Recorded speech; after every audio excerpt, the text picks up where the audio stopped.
주간 제보를 소개해드리는 주간 게이업 시간입니다. 오늘도 제보가 좀 여러 개 왔는데, 먼저 오버워치에 관한 거예요. 어떤 일이 있었는지 한번 설명해 주시겠어요?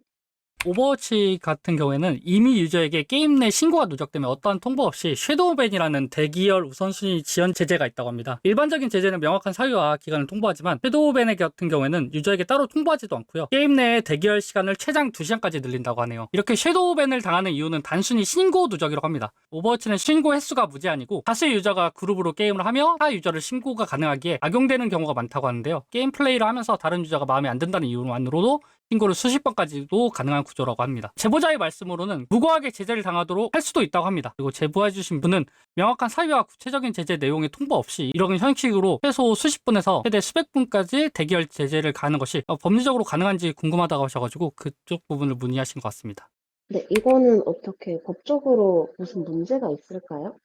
어디까지나 이 약관의 문제로 해석할 수밖에 없습니다. 그래서 약관의 내용이 현저하게 모호하거나 아니면 불공정하지 않는 이상은 약관과 운영 정책에 따라서 가게 됐는데, 이 사안의 경우에는 신고의 누적 횟수만 고려하고 그 어떤 신고의 무고성이나 이런 걸 전혀 고려하지 않는 부분에 대한 개선이 좀 필요한 사안 같아서 제가 약관 한번 읽어봤는데, 그 약관이랑 운영 정책의 내용 중에 좀 굉장히 모호하게 쓰여져 있는 부분이 있거든요. 그래서 제 생각에는 뭐 제재당한 유저분이 직접 이렇게 법원에 소송을 제기해서 해당 약관에 기초한 제재나 혹은 해당 운영정책 자체의 효력을 다투시는 것도 뭐 가장 완전한 방법 중에 하나겠습니다만, 어찌되었건 시간과 비용이 많이 들어가니 그런 내용이 아니라 좀 오버워치 유저 대부분이 이런 부분에 대한 문제의식을 가지고 있다면 그 여론을 모아가지고 이런 운영정책의 구체화에 대한 어떤 개선 요구를 해보는 게 어떨까 하는 생각이 들고, 저희 협회 또한 국회의원님들에 대해서 제기했던 게임 이용자 정책 제안의 내용 중에 무분별한 계정 이용 제재에 대한 사유적 시를 구체적으로 하게 만들고, 또 그런 어떤 제재를 마음대로 할 수 있는 현재의 구조를 좀 개선해달라는 지지 요구를 해왔던 적이 있기 때문에 그런 부분에 대한 문제는 인지하고 있습니다만, 일단 법적으로는 게임 이용자와 게임사 간 약관이라는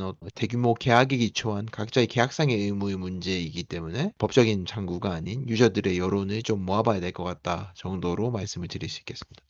다음 제보는 배틀그라운드에 관한 거였는데, 어떤 일이 있었을까요? 배틀그라운드에서 잠수를 통해 이벤트 접속 시간 보상을 획득하던 유저들에게 영구 정지 조치가 있었다고 제보해 주셨습니다. 먼저 제보해 주신 내용 중 어뷰징과 자리 비움 금지와 솔로 플레이를 하셨으며 랭크전이 아닌 일반전을 플레이하셨다고 하고, 그다음에 팀원과 전적 점수에 어떤 영향을 주지 않았다는 말로 보아서 접속 시간 보상을 받으려고 일반 게임에서 소위 말하는 잠수를 하셨던 걸로 보입니다. 그래서 배틀그라운드 운영 정책을 좀 살펴봤는데요. 두 가지가 있더라고요. 어뷰징에 대한 내용이 있고 자리 비움 금지에 대한 내용이 있는데, 두 제재의 말미에는 다음과 같은 문구가 동일하게 있습니다. 내용은 조치가 취해지면 획득한 BP, 아이템 등 캐릭터 정보는 모두 회수된다입니다. 제보자분은 게임을 시작하면서 운영 정책을 정독하는 사람은 거의 없을 것이며, 이를 인지시키지 않고 경고 조치 한 번 없이 바로 영구 정지 당하는 것은 납득되지 않는다고 하는 상황이라고 말씀하셨습니다. 그리고 솔로 게임에서 자리를 비웠다고 영구 정지가 되는 것은 좀 과도하다고 말씀하시는데, 이거는 좀 어떻게 방법이 있을까도 좀 문의해 주신 것 같습니다.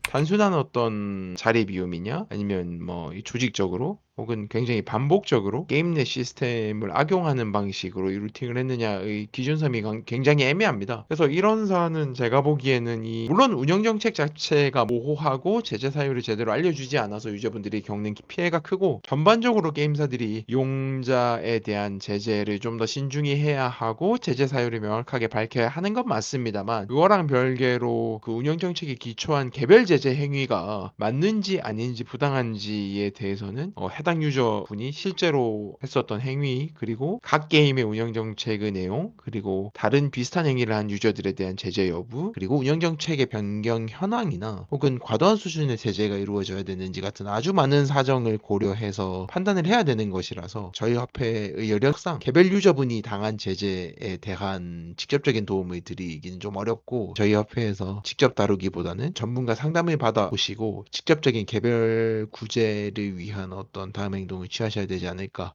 그렇게 조심스럽게 당부를 드립니다. 제보 내용으로는 마피아 42의 방만한 운영으로 인해서 잠수함 패치랑 확률 조작 및 지역 인증을 빌미로 주민등록번호 요구 사건에 대해서 이제 제보해 주셨고요. 어떤 내용이냐면 5월 말에 별도의 고지 없이 10년 동안 변하지 않았던 유료재와 영아시 확률을 납부했다고 합니다. 아마도 확률 정보는 수정하고 아마 별도의 공지는 없었던 것으로 보입니다. 그리고 이번에 7월 30일에 마피아 42 측에서 이제 온 동네 추리대전이라는 지역 대항형 이벤트를 실시했는데 이때 유저들에게 13자리의 주민등록번호를 요구했고요.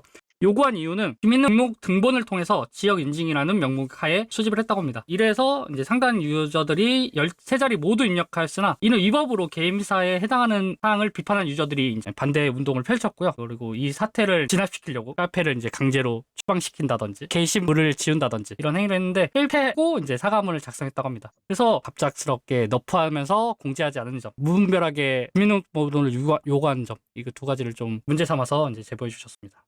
법에 대해서 문외한인 제가 듣기에도 주민등록번호 13자리를 전부 입력하는 경우는 흔치가 않은데 게임에서 이걸 요구했다는 게 굉장히 문제가 될 수 있을 것 같은데 어떻게 보세요? 일단 주민등록번호를 요구하는 것 자체만으로 문제가 있다고 보기는 어렵겠지만 개인정보보호법에서 요구하는 이런 민감한 개인정보를 수집할 때 반드시 고지하고 동의를 얻어야 할 여러 사항들에 대해서 기재하지 않았다면 개인정보보호법 위반 이슈가 될 수 있습니다. 예컨대 이벤트 진행을 위해서 이 주민등록번호를 입력하세요 이래버리면 안 되거든요. 개인정보 보호 책임자 같은 게 지정돼야 될 수도 있고 개인정보의 보관 기관이나 수집 및 이용 목적이나 제3자 제공이 있는 경우에는 그 해당 제3자나 그런 사유를 명시하게 여러 가지 항목을 이렇게 명시하게 만드는 동의에 관한 요구사항들이 있는데 그런 내용을 갖추지 못했다면 심플하게 개인정보보호법 위반이고 그 부분과 관련해서는 이제 개인정보보호법에서 요구하는 여러 가지를 명확하게 고지하고 가장 민감한 개인정보를 수집하였는가의 쟁점이 되고 왠지 안 했을 것 같은 느낌이 좀 드는데 조심스럽지만 그 부분은 저희가 더 살펴보겠지만 그런 어떤 사항들이 기재되지 않았을 경우에는 개인정보보호법 위반 소지를 주장할 수 있고 그런 내용들이 기재되었을 때는 결국은 유저들 개인이 스스로 입력할지 말지에 대한 선택을 하게 되니까 섣불리 이렇게 단정하기 좀 이르다라고 정리할 수 있겠습니다. 그러나 별개로 급작스럽게 이제 유료 상품에 대한 중대한 변경이 있는 거는 최근에 이제 논란이 일었었던 블루아카이브 관련해서도 마찬가지인데 물론